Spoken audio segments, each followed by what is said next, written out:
Hi ಎಲ್ರಿಗೂ ನಮಸ್ತೆ. ಮತ್ತೊಂದು ಮಿನಿ ವ್ಲಾಗು. ಬೆಳಗ್ಗೆ ಟಿಫನ್‌ಗೆ ಮಕ್ಕಳ ಲಂಚ್ ಬಾಕ್ಸಿಗೋಸ್ಕರ ರೊಟ್ಟಿ ಪುಂಡೆ ಪಲ್ಬೇಳೆನ ಮಾಡ್ಕೊಳ್ತಿದ್ದೀನಿ.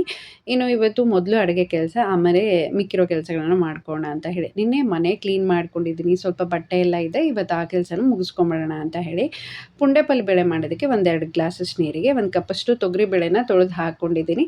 ಖಾರಕ್ಕೆ ಅನುಗುಣವಾಗಿ ಮೆಣಸಿನಕಾಯಿ, 1 ಹಿಡಿಯಷ್ಟು ಬೆಳ್ಳುಳ್ಳಿ, 1 ಹಿಡಿಯಷ್ಟು ಕರಿಬೇವು, 1 ಹಿಡಿಯಷ್ಟು ಕೊತ್ತಂಬರಿ ಇಷ್ಟೆಲ್ಲ ಹಾಕಿದ್ಮೇಲೆ ಚೆನ್ನಾಗಿರದೇ ಇರುತ್ತಾ ಹೇಳಿ? ಖಂಡಿತ ತುಂಬಾ ಚೆನ್ನಾಗಾಗುತ್ತೆ. 1 ಸ್ಪೂನಷ್ಟು ಎಣ್ಣೆ, 1 ಸ್ಪೂನಷ್ಟು ಅರಿಶಿನ ಪುಡಿನ ಸೇರಿಸ್ಕೊಳ್ತಿದ್ದೀನಿ.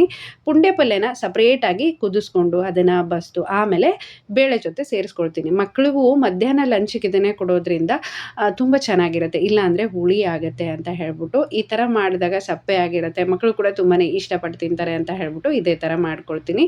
ಇಲ್ಲಿ 1 ಸ್ಪೂನಷ್ಟು ಜೀರಿಗೆನ ಹಾಕಿ ಚೆನ್ನಾಗಿ ಕಲಿಸ್ಕೊಂಡು ಲೋ ಫ್ಲೇಮಲ್ಲಿ ಒಂದು 2ರಿಂದ 3 ವಿಸಿಲ್ ತೊಗೊಂಡ್ಬಿಟ್ರೆ ನಮಗೆ ಪುಂಡೆ ಪಲ್ಬೇಳೆ ರೆಡಿ ಆಗುತ್ತೆ.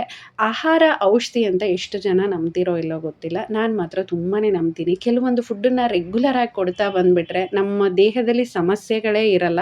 ಸೊ ಹಾಗಾಗಿ ಆದಷ್ಟು ನನ್ನ ರೊಟೀನು ಮಾರ್ನಿಂಗ್ ಹೆಲ್ತಿಯಾಗಿಯೇ ಇರುತ್ತೆ. ಮಕ್ಕಳಿಗೆ ಏನು ಕೊಡಬೇಕು ಏನಿಲ್ಲ ಅಂತ ಹಿಂದಿನ ದಿನವೇ ಯೋಚನೆ ಮಾಡಿ ಬೆಳಗ್ಗೆ ಏನು ಮಾಡ್ಕೋಬೇಕನ್ನೋ ಪ್ಲ್ಯಾನ್ ಮಾಡ್ಕೊಂಬಿಟ್ಟಿರ್ತೀನಿ.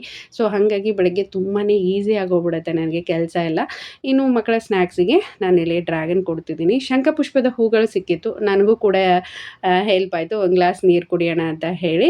ವೈಶು ಕೂಡ ಫ್ರೆಶ್ ಅಪ್ ಆಗಿ ಬಂದಿದ್ದು. ಅವಳಿಗೆ ಹಣ್ಣು ಹಾಗೆ ಶೇಂಗಾಕಾಳು ಕೊಟ್ಟಿದ್ದೀನಿ. ಪುಂಡೆ ಪಲ್ಯ ವಿಸಿಲ್ ಆಗಿದೆ. ರುಚಿಗೆ ಅನುಗುಣವಾಗಿ ಉಪ್ಪನ್ನು ಸೇರಿಸ್ಕೊಂಡು ಚೆನ್ನಾಗಿ ಕಲಸಿ ಕೊನೆಯದಾಗಿ ಮೆಣಸಿನ್ಕಾಯಿಂದ ಒಗ್ಗರಣೆ ಕೊಟ್ಬಿಟ್ರೆ ಟೇಸ್ಟಿಯಾಗಿರುವಂಥ ಪುಂಡೆ ಪಲ್ಯ ರೆಡಿ ಆಗುತ್ತೆ. ಟೇಸ್ಟ್ ಮಾತ್ರ ತುಂಬಾ ಚೆನ್ನಾಗಿರುತ್ತೆ. ಈ ಬದನೇಕಾಯಿ ಪಲ್ಯ, ಪುಂಡೆ ಪಲ್ಯ ಅಂದರೆ ಹಸ್ಬೆಂಡಿಗೆ ಸಿಕ್ಕಾಪಟ್ಟೆ ಇಷ್ಟ. ಸೊ ಹಾಗಾಗಿ ಪುಂಡೆ ಪಲ್ಯ ಜೊತೆ ಸಜ್ಜಿ ರೊಟ್ಟಿ ಒಳ್ಳೆ ಕಾಂಬಿನೇಷನ್. ಬಟ್ ಮಕ್ಕಳಿಗೆ ಸ್ಕೂಲಿಗೆ ಅದು ಸರಿ ಹೋಗಲ್ಲ ಅಂತ ಹೇಳ್ಬಿಟ್ಟು ಜೋಳದ ರೊಟ್ಟಿನೇ ಮಾಡಿದ್ದೆ. ಫೈನಲಿ ಅವರ ಬಾಕ್ಸ್ ಕೂಡ ರೆಡಿ ಆಯಿತು. ಮಕ್ಕಳು ಕೂಡ ರೆಡಿ. Please subscribe.